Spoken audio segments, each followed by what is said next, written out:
Antes de iniciar un informe clínico o especializado requerido por un juez u otra autoridad, es importante garantizar algunos elementos. El primer requisito indispensable para hacer un informe adecuado es el conocimiento previo del expediente o del caso. Muchas cosas no se entienden o se malinterpretan cuando se ven fuera de contexto. El contexto será muy importante para lograr brindar información útil. Ocasionalmente, se llega a pensar que el conocimiento del caso sesga o prejuzga al psicólogo en su informe. Sin embargo, la objetividad y profesionalismo del psicólogo se establece por su perfil, formación y trayectoria, nunca por la ignorancia o falta de conocimiento.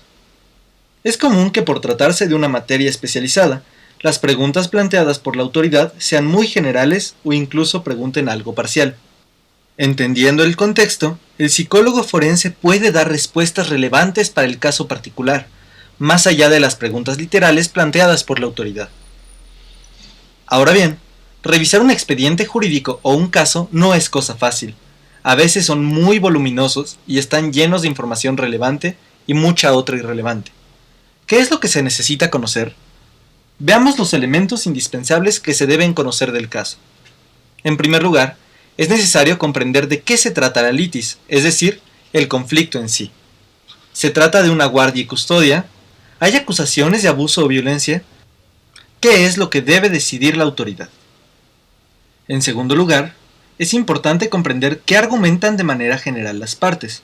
Por ejemplo, si hay una acusación, ¿cuál es la acusación y cuál es el argumento central de la defensa?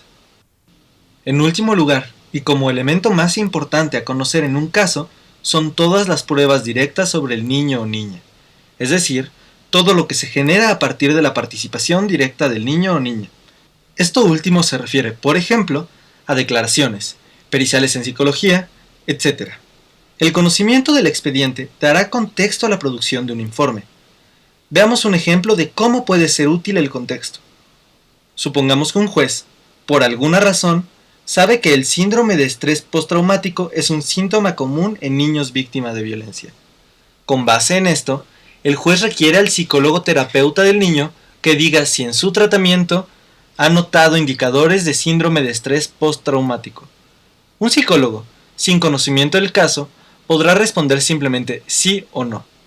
Sin embargo, un psicólogo que sabe que se trata de un caso en el que se sospecha que el niño sufrió de violencia, podrá aportar información útil para el juez como por ejemplo, la violencia genera sintomatología distinta en los niños. Juan no presenta indicadores de síndrome de estrés postraumático, pero sí presenta estos otros indicadores de haber sufrido violencia. Cuando una autoridad requiere un informe especializado o clínico, lo hará a través de un pedido específico o cuestionario, es decir, la autoridad debe decir qué es lo que quiere saber. Es importante que toda duda o confusión sobre qué desea indagar o preguntar la autoridad se esclarezca. Para ello, el psicólogo puede preguntar o pedir una clarificación. Finalmente, si bien el psicólogo no debe extralimitarse y opinar sobre lo jurídico, sí será su obligación informar a la autoridad sobre todo lo que pueda ser un riesgo para el niño o niña. Retomemos el ejemplo anterior en el que un juez pide información al terapeuta tratante de un niño. El juez desea saber si el niño muestra síntomas de ser víctima de violencia, pero supongamos que además el terapeuta ha observado que el niño no entiende el proceso de justicia y que muestra miedo de que lo van a castigar a él. Si bien esto no fue preguntado por el juez, será también obligación del psicólogo informar a la autoridad de todo riesgo para el niño.